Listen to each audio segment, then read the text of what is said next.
E a nossa proposta é fazer o que a gente vai chamar de Fast Guia. Tradicionalmente, a gente sempre produz, né, os nossos audioguias, que são guias. O áudio foi por conta da nossa origem lá no podcast, esse nome acabou ficando consolidado como produto, mas é nada mais, nada menos que nosso guia de cada competição que os times daqui do Nordeste disputam, né?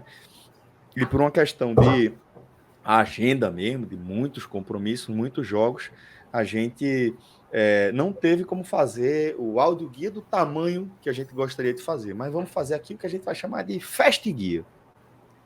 E o nosso Fast Guia, a gente vai focar, vai ser fast justamente que a gente vai focar especificamente aqui no grupo do Ceará, e o nosso objetivo aqui é ir até a última rodada da fase de grupos. Claro que vamos trazer projeções do que é que a gente pode acontecer depois dessa fase de grupos, mas a ideia é analisar este primeiro momento aqui do Ceará na Sul-Americana, tá? E aí, maestro, a gente tem na tela aí, meu caro, o retrospecto, tá? A história dos clubes do Nordeste na Sul-Americana. Por favor, meu caro. Se Fred não foi buscar isso no blog, como Claro que que foi. hoje, eu sou uma Brastemp. Maestro, veja, vou deixar aqui o volante da live com você Frost, por 2 minutos. Frost Free, como é que a gente diz? Uma Brastemp do Frost Free.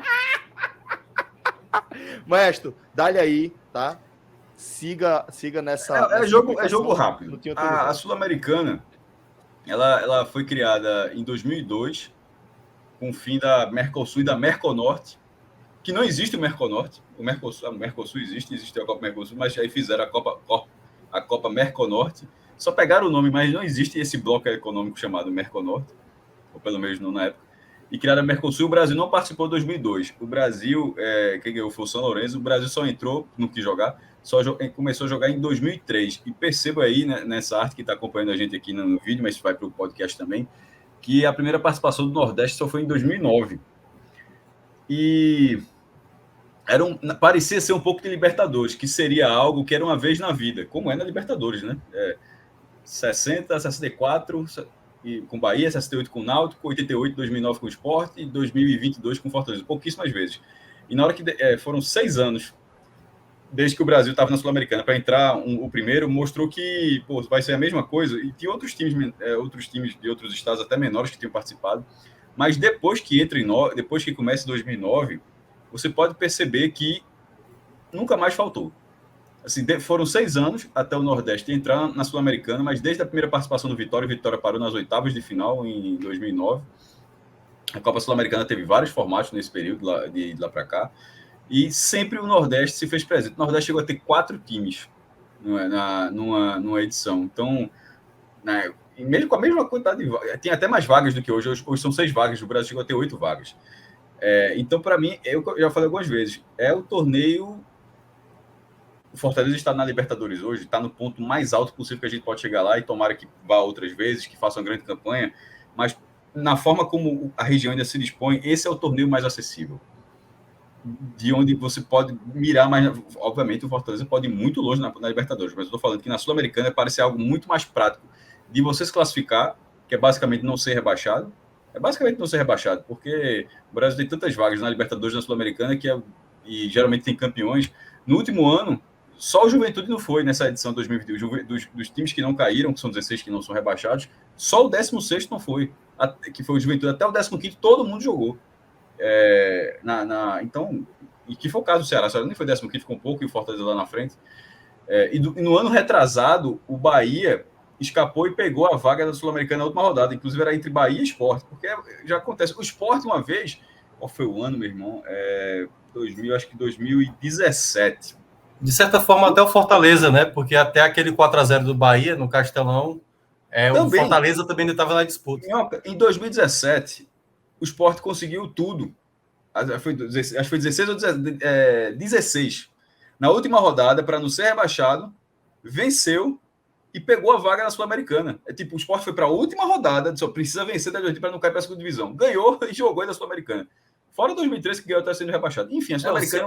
O Ceará em 2018, né, que foi naquele ano que chegou no último jogo contra o Vasco. Poderia. O torcedor do Sport lembra mais do que o do Ceará. Mas porque se o Ceará tivesse vencido, o Ceará teria isso, aí o Vasco teria caído.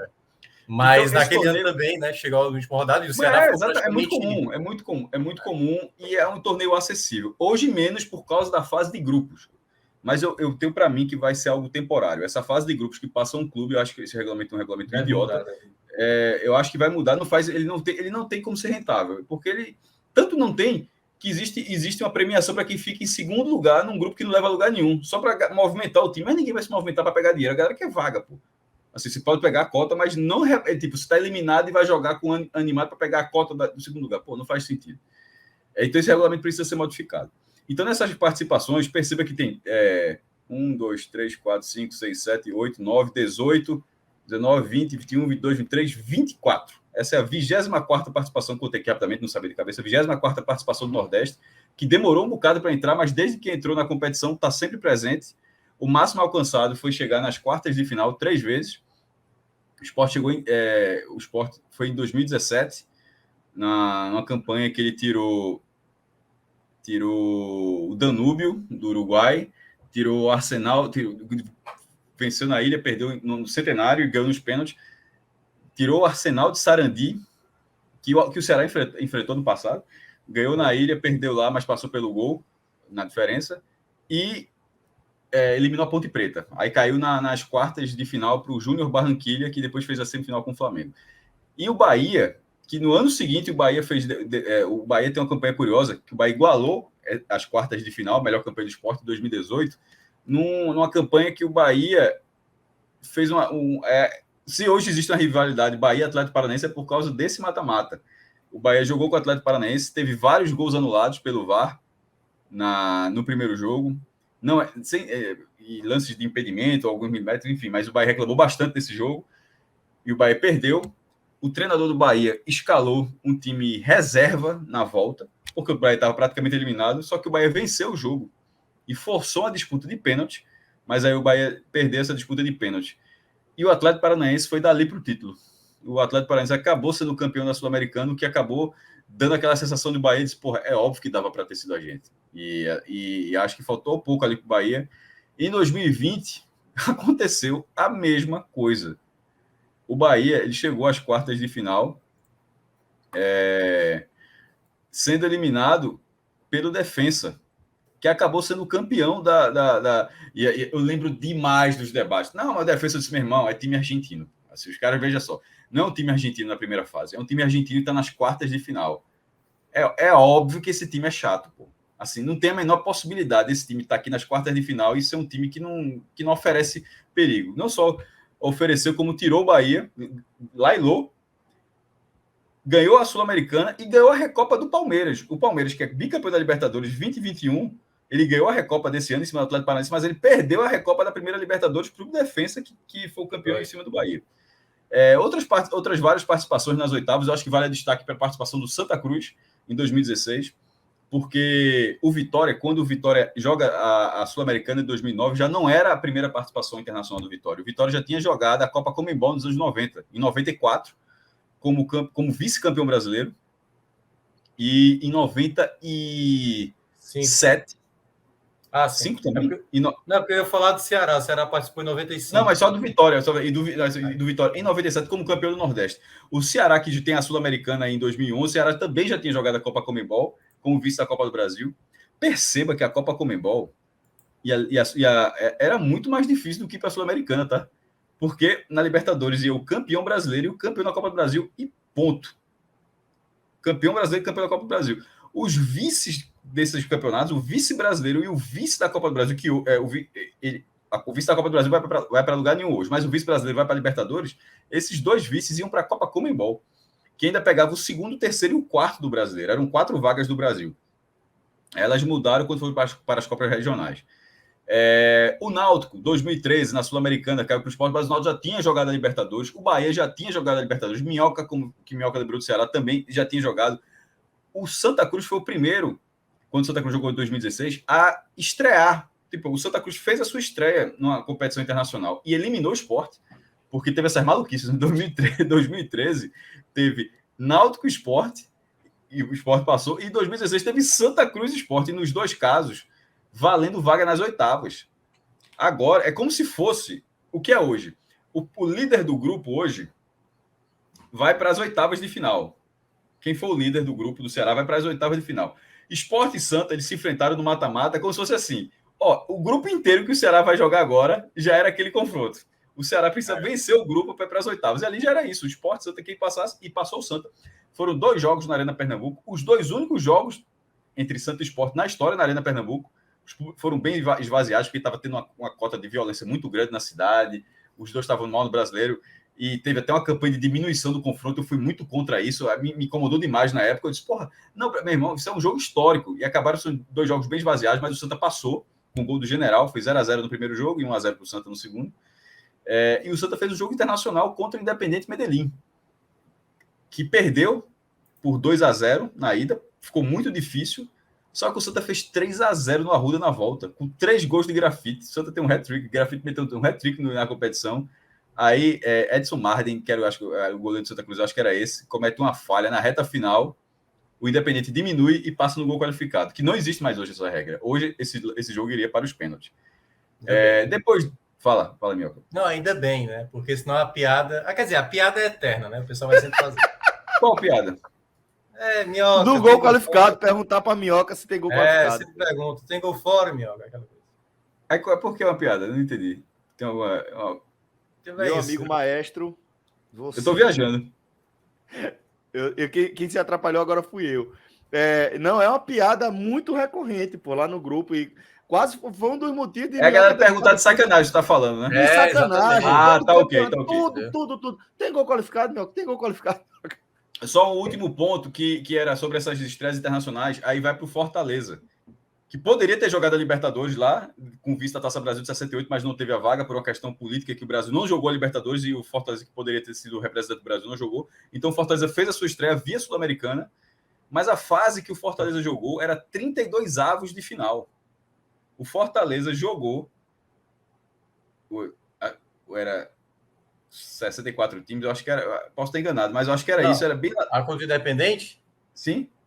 Não, era 16 porque, avos ou 32 avos? É porque assim, não começava 64, né? Porque assim, entravam as equipes que vinham também. Mas o chaveamento sim, porque você pode. Não precisa ter um número redondo, mas eu acho que era 32 avos. Mas eu acho que era 32 avos. Eu acho que era 32, 16.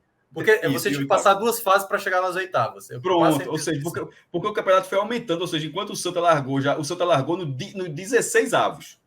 Porque do 16 foi para as oitavas. O Fortaleza estava 16 avos, o Fortaleza estava uma fase atrás ainda. Então, teve essa diferença e teve essa estreia. E a competição que eu acho que tem que ser valorizada, ela paga bem. Vou até abrir aqui das cotas para falar. Ela paga bem, mas ela retira também muito bem. Hoje o Ceará, Cássio, não sei se tu viu, cada cartão amarelo, $400. Cada cartão vermelho, $1.500. Ceará hoje... aí eu não sei, como é a contagem? Eles contam, o Nino Paraíba tomou 2 amarelos e um vermelho. Eu acho que fica só o vermelho, não é 2 amarelos e um vermelho, não. Se for aí menos $800, maravilhoso. Contaria se fosse direto, tipo um amarelo e um vermelho direto. Pois então assim... Não, só para explicar, o Ceará, $2.700 foi o que o Ceará pagou só com os cartões que tomou hoje. Mas veja quando o Ceará ganhou. Você falou $400, certo? O Ceará, para jogar essa fase de grupos, ele ganhou $900 mil pela fase de grupos. É muita grana. Quando foi feito na época, a cotação, o real está caindo, né? Estava 5,74. Quando foram divulgadas as cotas, isso dava 5 milhões e 116 mil reais. Hoje, com a cota, esse valor é baixo, porque mas enfim, é um valor flutuando. Tá flutuando. Ou seja, pouco mais de 4 milhões de reais. É mais do que o Fortaleza ganhou para ser campeão do Nordeste. E o Ceará ganhou isso para ser... A diferença é que o Ceará banca a logística dele. Na Copa do Nordeste, essa é a questão. A gente fez uma matéria lá no Povo, Cássio, essa semana, o Lucas Mota, que o Celso conhece muito bem. Aí a gente falou sobre... Querido, um abraço. Hoje, os clubes que participam realmente da Sul-Americana acabam tendo um gasto muito alto, né? Porque, por exemplo, até para mandar a lista dos jogadores, você paga. Você tem que pagar lá uma quantia também, acho que é $15 mil, uma coisa assim, é $5 mil. E as viagens, assim, tem que ser voo direto. Voo fretado, porque a Conmebol pede que isso aconteça para que não haja nenhum tipo de empecilho. Sobra. Mas o gasto é grande. É grande. Deixa eu só ler um pontinho aqui curioso. Raiz Tricolor, do nosso velho Gabriel Amaral. Nosso velho amigo Gabriel. Ele falou aqui, ó, que sobre os clássicos era muito comum, aconteceu vários. Ele citou aqui Fluminense e Botafogo em 2006, Fla-Flu em 2009. Ele até lembra que o Fluminense tirou o Flamengo no gol qualificado em 2009 com os 2 jogos do Maracanã. Isso também aconteceu na Arena Pernambuco, tá? Foi 0-0 e 1-0. O 1-0 do Santa, o mando era do Sport. Na hora que saiu o gol do Santa, o Sport se ferrou. Porque não precisava mais, o empate já não adiantava mais. Na hora que o Santa fez 1-0, o Sport não precisava fazer um bem para os pênaltis. O Sport teria que virar o jogo, mesmo com os 2 jogos sendo na Arena Pernambuco. Foi a mesma coisa. Isso que regra maravilhosa, né? Regra bizarra, porra. Bizarra. No mesmo estádio. Eu ia só complementar, Cássio, na tua informação, porque você falou que são 24 até agora, né? E que pode ser 25, né? O Fortaleza, aqui a gente falando das possibilidades. Se Fortaleza for terceiro colocado do grupo, ele se torna a 20ª equipe nordestina a disputar a Sul-Americana ainda. E seria oitavas. Exatamente, já largando das oitavas de final. E seria o primeiro a jogar 2 no ano só. Ninguém nunca fez isso. Isso pode acontecer em algumas situações, porque se você for campeão da Libertadores ou da Sul-Americana, você automaticamente estará na Libertadores do ano seguinte e estará na Recopa. Então, assim, e se você ganhar a Libertadores, você ainda estará no Mundial do mesmo ano. Então, assim, quando você é campeão, você consegue esse tipo de situação. Mas, assim, nesse caso do Fortaleza nunca aconteceu, não. É uma carta. Agora, eu não sei se o Fortaleza quer essa carta, não. Essa carta o Fortaleza só vai querer em último caso. Essa carta... Não, o Fortaleza até botou como meta, né? Assim, o mínimo para ele seria o terceiro colocado para ter que disputar sem dúvida, até pelo menos oitavas de Sul-Americana e, claro, se for o primeiro ou o segundo, disputar oitavas de Libertadores. Até porque, voltando para as cotas, o que é a oitava da Sul-Americana? $500 mil, meu irmão. Porra, 2,5 milhões de reais. Se o Ceará passar de fase, que a próxima fase, no caso, é oitavas, é o Ceará sendo o primeiro do grupo ou o Fortaleza sendo o terceiro dele na Libertadores. Acontecendo isso, o Fortaleza não quer ser isso. O Fortaleza quer ganhar a cota lá da Libertadores das fases para frente. Mas se for para as oitavas e o Ceará passar, é 2,5 milhões, pô. E pode ser o clássico. Poderia, porque cada um ficaria numa chave. Ainda tem isso. Não pode. A oitava de final é o quê? São os 8 classificados da primeira fase da Sul-Americana com os 8 terceiros colocados da Libertadores que se cruzam. E aí, ou seja, é 1/8. Se isso acontecer, seria 12,5%. Já teve um clássico do Nordeste. 12,5% de ter um Ceará e Fortaleza. Se o Fortaleza for terceiro e o Ceará passar. Algum dos clássicos pernambucanos, ou se já teve Bahia e Vitória, em algumas oitavas de competição internacional, não, né? Não. Todos que aconteceram foram do que se chamava aqui no Brasil de fase nacional. No Brasil sempre se criou esse nome de chamar fases por nomes que só do Brasil se chama. Ninguém fora do Brasil chama de pré-Libertadores. E não existe fase nacional. A galera chama de primeira fase, mas aqui se chamava de fase nacional, talvez para ser compreendido de uma forma melhor, mas era a primeira fase. E, como eu te falei, os clássicos pernambucanos foram... Eu não acho que chegou a ter Bavi, não, tá? Tu falou Bavi, mas eu acho que não aconteceu o Bavi. Acho que não chegou a acontecer o Bavi, não. E uma carta grande aqui, se acontecesse, né? Claro, Fortaleza não quer que aconteça, Fortaleza quer ficar... Até porque, veja só, elocubrando, ainda indo além dessa história. Se eles se encontrarem nas oitavas, obviamente eles tá valendo uma vaga nas quartas. Que já seria a melhor campanha, né? Já igualaria a melhor campanha do Nordeste e a cota seria de $600 mil, que é assim, perto de 3 milhões de reais. Ou seja, um jogo, esse jogo valeria cerca de 3 milhões e já igualando a marca de melhor campanha. Velho, seria chatinho, viu? E isso na reta final do Brasileiro já, viu? O Campeonato Brasileiro andando. É porque assim, é uma reta final, mas no meio do ano, praticamente. Eu acho que já tá no segundo turno. Já tá mas eu dizer assim, vai ser meio que no meio do ano, né? Porque tá tudo antecipado esse ano. Ah, tá. Não, mas em relação ao Campeonato Brasileiro, eu acho que esse jogo... A temporada eu acho que já vai estar no final. Eu acho que já acontece no segundo turno. Eu até vou olhar aqui depois. E aí, a gente parte para onde agora? Aí agora o seguinte, agora a gente vai para a nossa segunda tela. Danilo Melo, por favor. Agora a gente vai fazer algo que a gente já iniciou aqui, de certa forma, que a gente já passeou. A outra tela, Danilo. Essa aí, perfeito. Aí é o seguinte, maestro. Maestro Clauber, Thiago Minhoca, a gente tem aí os compromissos do Ceará nessa fase de grupos da Sul-Americana, para a gente ver até onde o Ceará vai. E eu trouxe isso na abertura do nosso programa, na abertura que eu fiz aqui do nosso programa, porque eu considero que esse resultado, esse compromisso contra o Independiente no Castelão, era um compromisso chave para as pretensões do Ceará nessa Sul-Americana. E uma vez que o Ceará já ultrapassou esse primeiro obstáculo, conquistou aí êxito nessa tarefa, queria que a gente fizesse agora com um pouquinho mais de respaldo, inclusive, né, já que a gente já viu um jogo sendo realizado.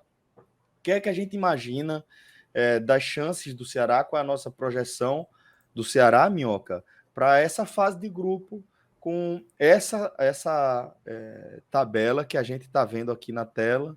Para quem não está acompanhando a gente na nossa live, né? O Ceará venceu o Independiente por 2-1 nessa abertura. Depois pega o Laguaira no Olímpico, né?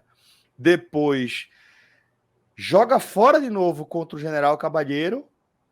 Recebe na quarta rodada o Laguaira no Castelão. Na quinta rodada, que é o contrário, né? O compromisso é com o General Cabalheiro também no Castelão, faz 2 rodadas fora, depois 2 em casa e fecha com o Independiente em Avejaneda. Qual é a expectativa que vocês têm, começando aqui com o Minhoca, para a projeção do Ceará em relação à chance de classificação? O que é que o Ceará pode fazer já saindo aí com 3 pontos? Então, Celso, para mim, eu cheguei a falar, né? Eu cheguei a participar lá do finalzinho da nossa live do sorteio. Eu gostei do grupo do Ceará, assim, achei acessível para o Ceará conseguir a sua classificação. E dependia muito desse jogo, né? Do primeiro. Se a gente tivesse feito aqui a live ontem, né? Todo mundo ia falar, tem que vencer o primeiro jogo contra o Independente, é fundamental para sonhar com a possibilidade de terminar na primeira colocação. Venceu. Conseguiu essa primeira barreira. Claro que o futebol do Ceará vai ter que aprimorar. Já no outro meio de semana, já vai ter esse jogo contra o Laguaira, que eu considero a segunda equipe mais chata do grupo, que é uma equipe que está muito bem no Campeonato Venezuelano, a equipe que está liderando o Campeonato Venezuelano. Então, mesmo o futebol sem muita tradição, como é o futebol venezuelano, o Ceará fora de casa não vai ter aquele jogo fácil. Hoje, por exemplo, o Caracas, da Venezuela, empatou com o Atlético Paranaense, 0-0. Então, mesmo o Laguaira não sendo um grande time, não tem uma grande história, né, no futebol sul-americano, é uma equipe que eu considero que o Ceará vai ter que ter um certo cuidado, né? Porque como eu vou até aproveitar que agora o Cássio está ouvindo, né? Já que ele gosta muito do Atlético Paranaense. O Atlético Paranaense hoje, Cássio, empatou com Caracas, fora de casa. Então, já fica um aviso aí para o Ceará, porque... Eu acho que eu não assisti. Pois assisti. E veja só, cara, veja só, um é da Libertadores. O da Libertadores é melhor do que o da Sul-Americana. Sim, isso é. Mas é porque eu pontuei antes, você não estava aqui. O Laguaira, por exemplo, é o atual líder do Campeonato Venezuelano. Eu tenho falado um pouco antes, mas 6 rodadas no Campeonato no início. Isso. Então, assim, claro, ainda tem poucas rodadas, mas é uma equipe que o Ceará vai ter cuidado. Essa, eu diria que é a segunda equipe que o Ceará tem que ter cuidado. E essa é a sequência mais complicada para o Ceará. Venceu o primeiro jogo. Vai agora para 2 jogos fora de casa. O General Cabalheiro, que é o outro adversário do grupo, teoricamente é o mais frágil. É o lanterna do Campeonato Paraguaio, está muito mal. É onde o Ceará tem que imaginar fazer aí os 6 pontos.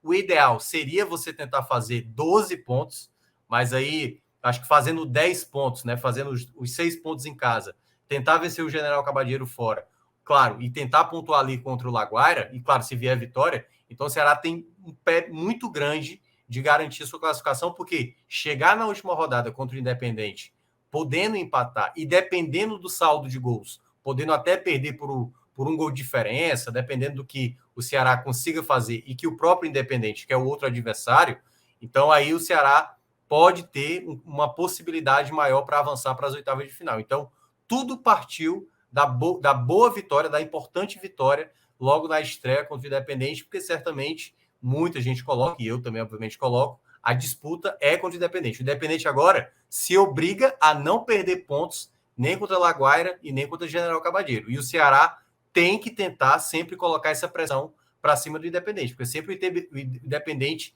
se o Ceará sempre conseguir o mesmo resultado, o Independente vai ter que fazer sempre um algo a mais na rodada seguinte.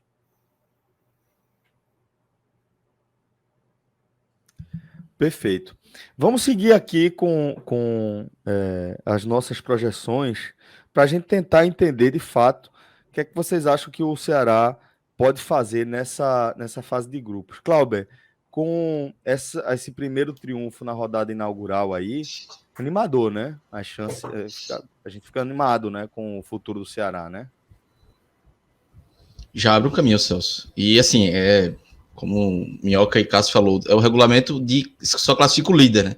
Então, se fosse os dois primeiros, dava para o Ceará não perder, empatar os dois jogos fora de casa, vir buscar 2 vitórias em casa e ficar bem na classificação. Mas como classifica apenas o líder, nessa sequência de jogos fora de casa, para buscar pelo menos 4 pontos. Acho que uma derrota e uma vitória pode complicar. Obviamente, tudo depende do jogo do Independiente também. Mas, para ter uma situação aí, pelo menos bem encaminhada e mais tranquila, no mínimo 4 pontos para vencer as 2 em casa e decidir ainda na última rodada contra o Independiente numa situação mais favorável. Acho que deve ser a projeção do Ceará, deve ser esse o pensamento. Não é ir para lá para empatar 2 jogos fora de casa e achar que vai chegar aqui e vencer os 2, até porque pode também ter um tropeço em casa. Mas o cenário hoje para o Ceará já é bem favorável, porque venceu o principal adversário da chave, e num jogo depois de altos e baixos, venceu, então já dá um cartão de visitas até para os próximos adversários, né? Então, o General Cavalheiro, o Laguares, olhando o Ceará, já olha o Ceará diferente para a sequência da Sul-Americana, mas eu acho que agora a perspectiva do Ceará já melhora bastante, mesmo tendo 2 jogos fora de casa seguidos, mas são adversários, principalmente o time paraguaio, que já é um adversário já bem mais viável para o Ceará buscar 3 pontos e quem sabe empatar outro para vir para esses jogos em casa. Perfeito, Clauber. Também estou otimista aí com as possibilidades do Ceará. Ô maestro, vamos também trazer aqui algo sobre cotas, né? Porque acho que é importante a gente falar também sobre a questão financeira aí envolvendo os torneios, os torneios continentais, né, maestro? A gente já tinha adiantado algumas, Celso. Os brasileiros estreiam na fase de grupos, né? Que já tem $900 mil, aí você converte pela moeda do dia. Aliás, qualquer dia que você assistir esse programa, tá? Porque como o câmbio é flutuante, então não sei que você vai vendo ao vivo agora, você pega a cotação do dia. Só que o vídeo vai ficar disponível no YouTube ou no podcast. Seja qual for o dia que você escutar, o valor que eu falar, você converte, porque a Conmebol nos seus torneios ela paga em dólar em todas as competições. É uma norma da Conmebol. Então, a primeira fase da Sul-Americana paga $225 mil, só que os brasileiros não participam dessa fase. Eles entram na fase de grupos, caso do Ceará, Atlético Goianiense, como a gente já citou há pouco aqui, que tá goleando. $900 mil não é pelo mando, tá? São já pelos 3 jogos. Passando os melhores eliminados, os vice-líderes, ainda ganham $120 mil. Mas, pô, é só uma premiação para movimentar a competição, porque não tá valendo nada, só os líderes vão passar. Quem for para as oitavas de final... É uma rescisão de contrato, né, maestro? É bizarro, é um negócio bizarro. E oitavas de final, $500 mil, quartas de final, $600 mil. Quando eu falo isso, né, é a participação, tá? Se você participou das oitavas, ganhou $500 mil, se participou das quartas, ganha 600, participou da semi, ganha $800 mil, nenhum nordestino nunca chegou na semifinal. Aí na final, aí tem 2 premiações, né? O campeão, 5 milhões, e o vice, 6 milhões. A única mudança na cota de 2022 em relação a 2021 foi o acréscimo de $1 milhão no prêmio do campeão. Era 4 milhões em 2021 e agora são 5 milhões. Essa foi a única diferença. O vice é quanto, maestro? Como? O vice é quanto? 2 milhões. Em todas as cotas você vai somando, tá? Somando. É 2 milhões mais tudo que você vai somando. E essa competição tem 6 brasileiros de largada, né? Atlético Goianiense, Santos, Ceará, Internacional, São Paulo e Cuiabá, e mais qualquer brasileiro que eventualmente fique na terceira colocação em seu grupo na Libertadores. Como a gente falou, Fortaleza, mas pode ser o Corinthians, pode ser o Flamengo, Palmeiras, pode ser qualquer um. As benesses da Sul-Americana, o título vai para a Libertadores de 2023, para a Recopa de 2023 E dizem, mas foi aquele negócio que tem até uma conversa que vai para um futuro Mundial de Clubes da FIFA, né? Não sei se Minhoca já leu essa história, que a América do Sul teria 6 vagas, seriam acho que 4 vagas de Libertadores e 2 de Sul-Americano, mas isso nunca saiu do papel. E teria algo parecido também com a Europa, mas com os 2 torneios? Como assim? Levando o UEFA e levando o Liga Europa? Não, seria muito maior. O Mundial teria 24 times, pô. Seria na China, seria muito, muito maior. Mas já tem uns 3 anos que a FIFA vai adiando e vai se mantendo o formato que a gente conhece, que só é o campeão da Libertadores. Que pro Brasil é a maior chance que tem que ganhar. Que na hora que for esse de 24, acabou.